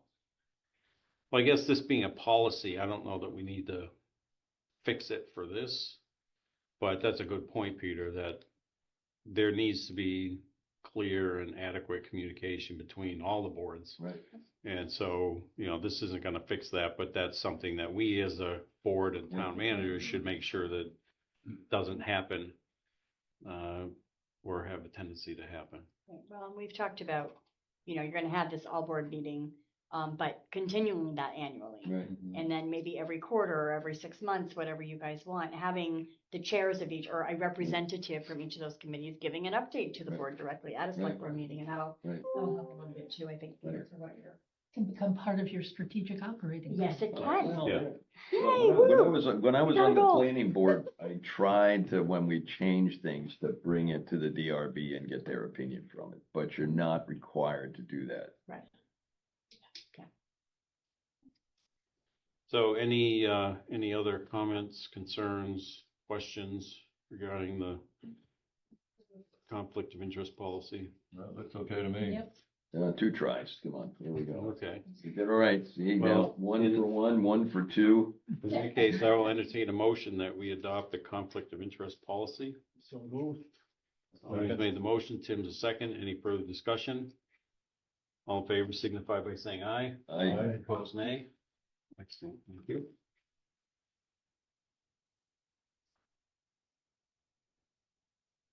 I think we just set some kind of record. I think we did. You can do it for 3? Ethics are easy for us. Right. Ethics? Yeah. Well, it's, you read the one part of it that at the end, really don't have any power. We could suggest, we could. Correct. act, That's right. You're elected we board. can't force anything to do anything. That's right. You're elected. Select board, you're elected. We can admonish. Admonish each other, that's about it. You need a bad boy. We're an agenda, we're all gonna admonish each other for what meetings. I think I remember. Do the shaming thing. Shaming Cut session. your salary. If you did the warrants, they got the Agenda other item, side. shaming. What did you say? Cut the Cut the Cut salary. the salary. Actually, I was thinking that, Fines. no, I was thinking that I'd like to get rid of it because it's another W-2 I gotta deal with. For the amount of money we get paid, You are welcome to donate it back to the town. Yeah. I still get a W-2 . That's the problem. Speak for yourself, Tax George. write-off would That's the only reason I'm here is for the money. Wow. I think I got a few pennies. That's right. Tim, I think I got a couple of quarters in my car. I'll dig them out. not to hire you for a day or two for $10. Next on the agenda is adopt the fee schedule, and you have a document in front of you that has all the fees for the various permits, et cetera. This is the first time we've done a fee schedule where we put everything into one, just trying to be a little more, clear about what fees are. Usually you have to go to 15 different places. Well, that's great to have it all together. Yeah, it's just one fee schedule, easy. I'm surprised how cheap it is to get buried. So I will, Backhoe. so, we have compared our, You don't have to pay we're the bill. tanking. It's 8:04, we're You had to tanking. punch you already. You pick your own grave here. You can do that. Bury both my mother and father. There you go. You can get permission to bury on your own. I can dig my own grave? You You can have to get dig it. special permission. You have to do it How before am you I die. gonna dig it? How If are I'm you gonna dig dead? it? Well, I don't know. We dug it for my father and my mother. That was. oh. Bury on your own. He's talking about your own personal burial. Your own Like- personal. Timing is everything, aren't you? Could I have control back? What I was going to say is that I'm sorry. we have, it's 8:04 on a Wednesday night. Yeah. We're all old. We've compared these prices, these fees, because we haven't looked at their fee schedule since 2021. And so we compared these with other towns in our region, in our portion of the state, to make sure that we're in line, not charging a lot more. And we are either at or slightly below with all of these fees, just so you guys know. When's the last time they were adjusted? We did some in 2021, the bulk of them was 2019. So it's been a while. Don't we have an overweight permit for town roads? You have an overweight permit for town roads. Yeah. Isn't it on here? No, you just have a highway access permit. I think it might be under, Overweight permits it's on under police, police. It's actually a police permit, big bucks. Police permit. $10. $10. $10. I might raise that up. They cost a lot more than $10. I don't think so. I mean, $10 won't even cover the paperwork. Right? It's up to you. Hmm. It's up to you guys. How often do we issue them? We issue several a year, usually this time of year. You have to think about it. Your roads are posted for 24,000. A 10-wheeler empty weighs more than 24,000. We should be collecting a lot of $10. So we need to put a toll gate up somewhere. There you go. Yeah, that seems low to me. Recommendation? If somebody's regularly 12? using the road, How about if we double it? Tom? Well, I was thinking of 50, but hey. I was thinking 50. That was the number I had in my head, but I don't know if that makes sense or not. I don't know. You said Well, other other towns are towns, charging yeah. 10? It's kind of uniform. Yeah. So, Yep. so what does it involve for overweight permit? We gotta issue the permit, and then what? It comes in, the permit comes already completed, filled out, comes onto my desk, I put my signature on it, gets mailed back. That's what happens. So We that's don't it. fill out anything. No, So- And the It's a police signature. department's not responsible for no. monitoring or any of that No. stuff. So No. for $10, Yeah. it takes Julie 30 seconds Yeah. maybe if she Yeah. writes That's slow. no big Maybe deal. that's. Depends you on how valuable my signature is. Well, it depends on what you're writing on. If it's a check for $1 million, then it's. Worth at least $10. Well, the question is, we talked about the police were gonna get certified to weigh. Did that kind of disappear? What are they certified to do?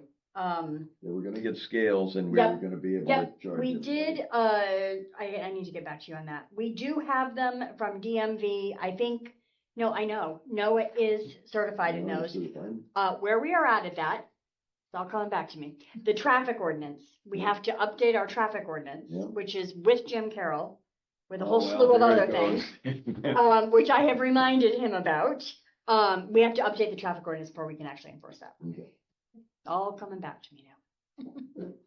How So- often do we do police details? How often does that happen? They haven't done one in a while, the Okemo, the ski Oh, that's patrol. what that is. But, they can get hired anytime the money flows through us, but, doesn't hit the taxpayer. The company, so your Pike paving, you need police detail for a section of road that you're doing. For traffic. You contract with our police department. Our guys get paid $60 an hour. We bill 70 something. That's per hour. Yeah. That's per hour. So they get it, but they pay us the 70 something an hour, which covers our admin fees Right. and all of that stuff. So, yeah. So should we add short detail contract per hour, 4 hour minimum? Because it almost looks like you get 75, you get 4 hours for Sure. $75. Okay, short-term detail contract per hour, 4 hour minimum. Okay. The other question I had was related to the building permits, zoning permits. And we are charging $200 plus 15 cents a square foot for building additions, alterations, including decks. And that just seemed a little steep to me. For somebody who wants to build a deck on their side of their house, and it's a 10 by 10 deck, it's gonna cost them, I can't do math in my head, but it's gonna cost them $315. Well, yeah, And it just seems like if you're doing building a whole building, the detached accessory building, it's only $100. It just seemed like it was a little bit high Well, from my perspective. but- Well, the deck thing seems real high, because why does a deck cost as much as the rest of your addition? I Exactly. think it's definitely the size of your house, maybe, Yeah. but yeah. The 100 square feet is $15. Right, yeah. Yeah. So that's the $315 or $215 you're paying for a deck. Yeah. Whereas, should it be less than that, unless the building addition is, you're building a 4,500 square foot addition to your 1,000 square foot house. Well, you could call out decks and porches and have a separate line. I'd be happy, yeah, it seems like that decks versus concrete foundation Yeah. is just, because the concrete foundation and the rest of that is gonna change your, really have an impact on your grant listing. So why don't you say buildings, additions, alterations, 200, and then you have a line that's decks and porches. Yeah. Add That- another, Do that? add another fee, is what you're saying, separate. Yeah, fee. another line, yeah. And then what do you want that to be? I don't know, I'd say $25. There you go, 25 sounds good. And then you're done, not the square foot thing. Well, It's just- so that would be the lowest fee on here, what's? By far, yeah. What's involved? It's the same thing, it's a permit. Yeah. I mean, it's a permit just like any of the rest of them. But, I mean, Hugh, Preston and I had the conversations. I mean, your zoning fees are, those are fees that you're never gonna raise enough in zoning fees to pay for the department, right? Like right. that isn't your goal in Right. zoning. So it's always trying to find the balance between what gets back some revenue in to compensate for time, and then what's too much, because what you don't want to do is push people to not get a permit. And then you've just got an enforcement issue. Right. That gets even worse. So it's kind of finding that line. Right. And decks and porches are one of those things that people could just throw up without, Right. so maybe that is a minimal fee. I'm fine with it. 25, whatever. Yep. Okay. Not It gonna turns break the out that bank. we're having too many If it porches, creates, if it creates a we can boom in raise it a porch little. construction. Yeah. All of a sudden, everybody's got a porch. Porch, because it's only costing them $25. There you Lately, go. Seems porches have unlikely to been be. Which is getting fine, removed. because that's adding to the grand list too. We want them to do that. Right. People are taking them off. As long We as I could- don't have to pay it every time I repair my. No. We can make it $27.35. Yeah, we're good, thank you. Put enough money into it now, and it better be a good one.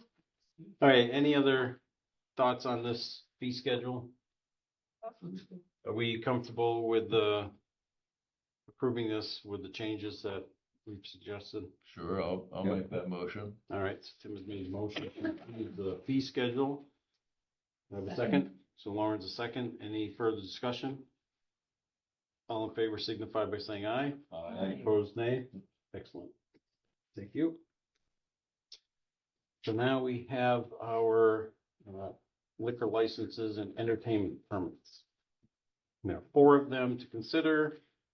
There's a first-class liquor license for Pizza Stone a second class license request from Mediterranean Wine and Cheese and a Jiffy Mart outside consumption for the Pizza Stone and entertainment permit for Down to the Roots. Can we do all of these at once? You can do them all at once, just do a motion with them all. And I'm assuming to preempt him that we've gotten all Yes, always. the. Before they come to you, always. Right, okay. So I will entertain a motion.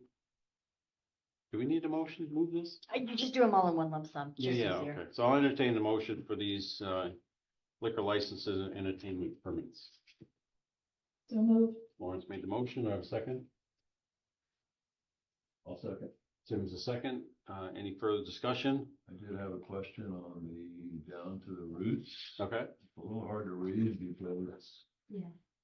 there's printing over the top of, yeah. of text on the, I'm not sure what that underneath is, this type of entertainment requested, what And it the, says approved by the select board of the town of Chester. okay, and what's the next line? I can't tell what they wrote there. It says live music, and then I can see again where it says long games. I can't see what was written Right, over that's the what top I, of that's that. Well, my question. Live Lawn music, games is number 2, so Right. I don't know that. Before long games, music, it says something. Like, I'm not comfortable not knowing what that says. live. Does that go with the live music probably? I think something? so. Does. Can you see? Can you see? That's the actual permit. Something's written over the. I can call him. Something. I really can't tell. Do you want me to call him? Yeah, let's call him. And before you call him. Yep. My other question is on, line 3 here. It says any day. Is this a totally open-ended permit? And Days how of the long does week it with last? such entertainment. Yeah, I was gonna ask that same question. There's That's no what it def- says. There's Any no day. definition here. From between 9 a.m. and 10 p.m. Any day. 365 days a year. Yeah. That's what the permit That's- requests. I don't think that works. Becomes a music venue. Well, then, yeah, it kind of becomes a question of. Well, music, long games, car show. Oh, no, the fire pit. Could be. I never thought of that. But I can't make out a couple of things in there because of how it's written. Yeah, there's like 2 or 3 different places where I don't know what it says. Food truck, maybe? Yeah, food truck and more food truck. I'm not sure. Well, maybe we gotta just say that he needs to refile the permit and make specific dates. And make it all legible. Yeah. Hey, Scott, it's Julie. Good, how are you? Good. I'm at the select board meeting and we are, the board is looking at your entertainment permit. And there are a couple of questions. Can I put you on speakerphone? Okay. Yeah, no worries, no worries. Let me put you on speaker. Okay, here we are. So the first, you take it over. I'm not the chair of the board. So, Scott, this is Lee. We're just looking at this application. It looks like it's been modified, and then there's some things that we can't necessarily read or understand. So where it says type of entertainment requested, it says 1 live music, and then there's something that's written over some printed text. So can you tell us what the rest of that is before number 2 lawn games? Bluetooth speaker music. Okay. Yep. And then for the car show motorcycle, then number 4 is movie night on outside projector. Number 5 is barbecue. Yep. Number 6 is food truck something. And So the food truck was to go along with the food truck permit that we already have. I just wanted to make sure that was on there. okay. Fire pit, 8 cannabis events subject to CCB rules and regulations. Yep. Okay, and then the other is you want to be able to do this from 9 a.m. to 10 p.m. 365 days a year. I just wanted to make sure we had it covered depending on what day of the week that we actually hold the event on. Okay, that seems a little open-ended to us. So I'm wondering if you wouldn't mind refiling this application and putting specific dates on, because I'm not sure that we would approve it for an open-ended options from our perspective. What we have done with like the Pizza Stone in the past is they've picked certain days of the week. So Okay. we'll have entertainment, Wednesday, Thursday, Friday. Okay. Type of, that's what you guys have approved that in the Yes. past for like a Yeah. Pizza Stone. It's more narrowed. Right. Doesn't have to be like, May 15th, June 2nd, doesn't have to be Right, that, right, yeah. but specific days of the week so that it's not open. I don't know how you feel about that, board. That's also Am I- indoors and this is outdoors. So am I able to tell you like days of the week that right now, or does that something I have to resubmit the permit for? I would prefer a clean permit. I'm not sure where this document came from because it's got like type on top of type and then writing, so it's Really very hard to difficult. read. Yeah, and so if you wouldn't mind resubmitting. The next meeting is May 20th, Scott. I can put Yeah. you on that. Yeah, no, absolutely. Yeah, no, I'll get that redone and I'll send it over this week. Okay. Great, thank you so much. Yeah, no problem. Any other questions? I think that's I it. think that's it. All right, great. Thanks. Thanks, Thanks, Scott. Scott. No problem. Okay, bye. Bye.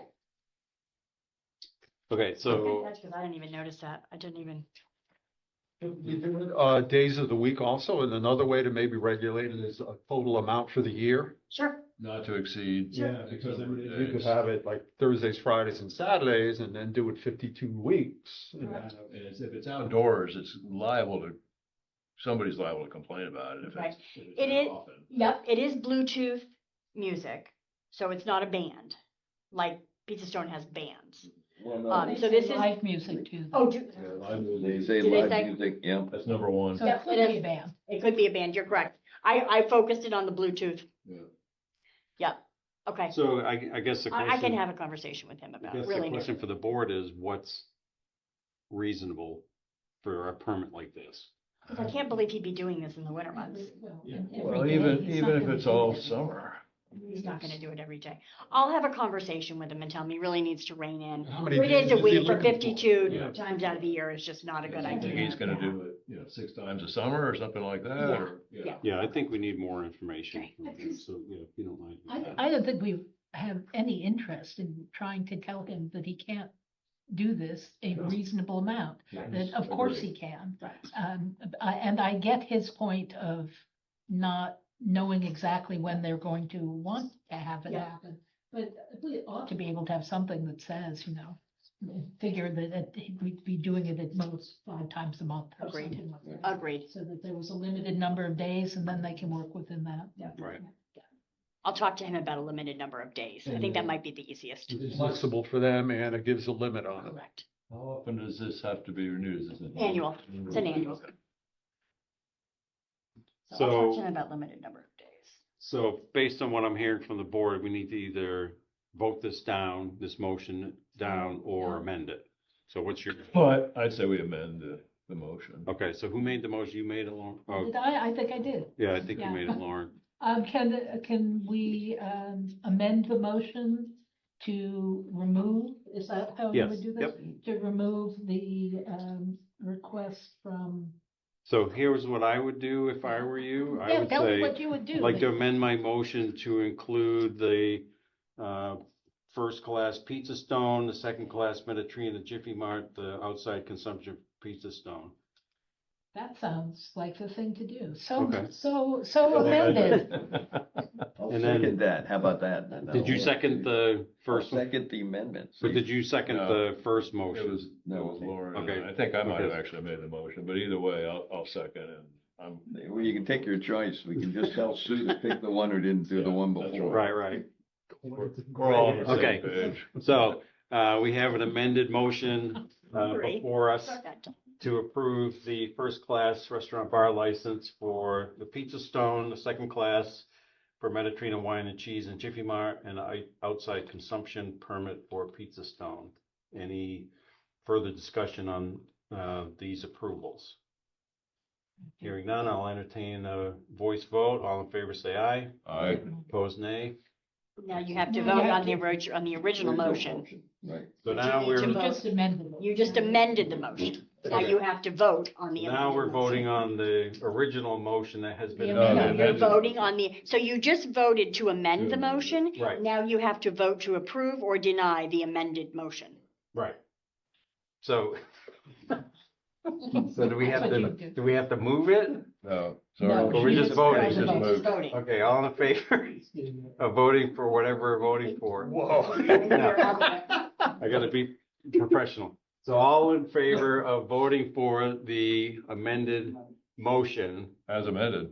as amended, please signify by saying aye. Aye. Opposed? Thank you. Moving right along. New business, next agenda. So I just want to say that, announce, because I forgot to under old business, that we have set the Volunteer Appreciation Day for September 26th, 6 to 8 p.m. Same location, will be behind the Academy Building. We have the same performer coming. Be catered like we did last year. So Right. September 26th. It is the Saturday. It will always be the Saturday following the festival. Okay. That's kind of what we've set.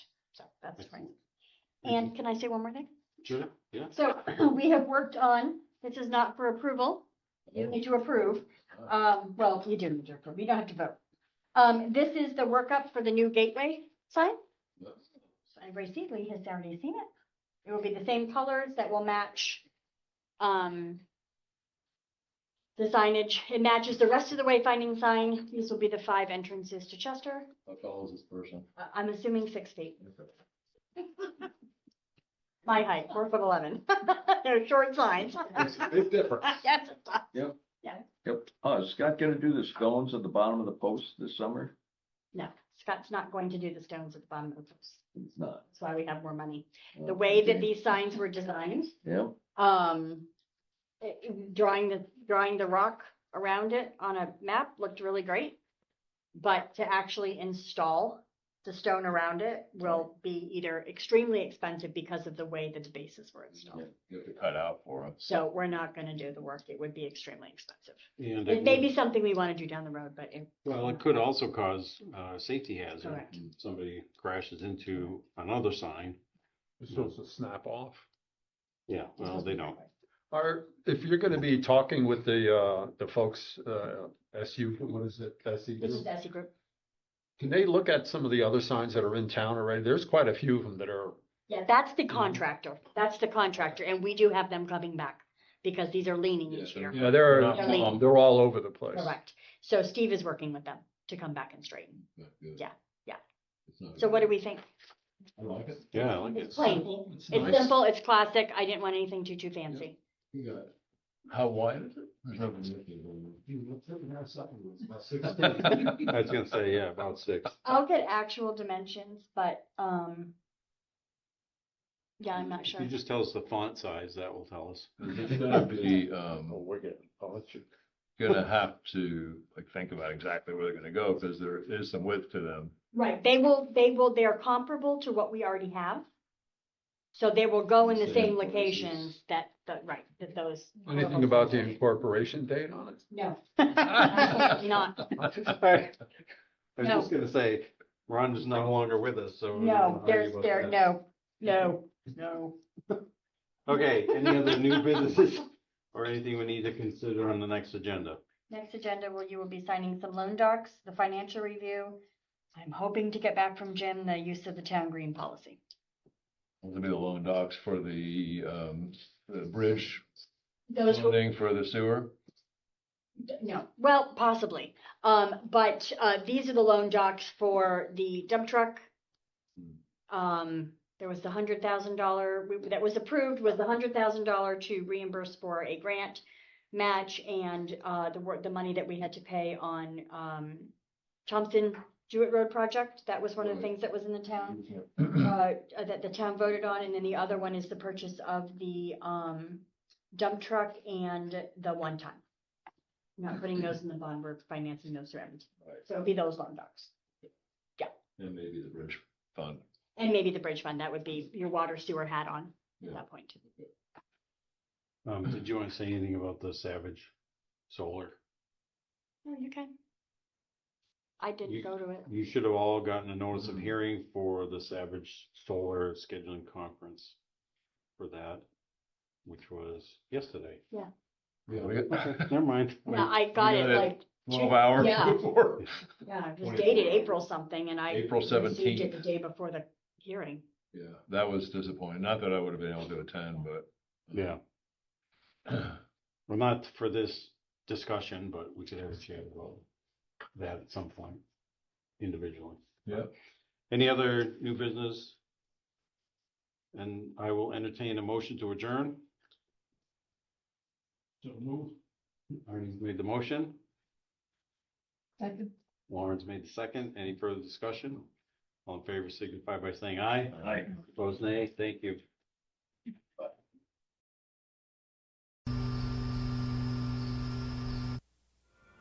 To order copies of this program, please call 802-885-6248. This program was created using equipment of SAPA TV. The views and opinions expressed in this video are not necessarily those of SAPA TV or its staff. Visit us online at www.sapatv.org. And as always, thanks for watching.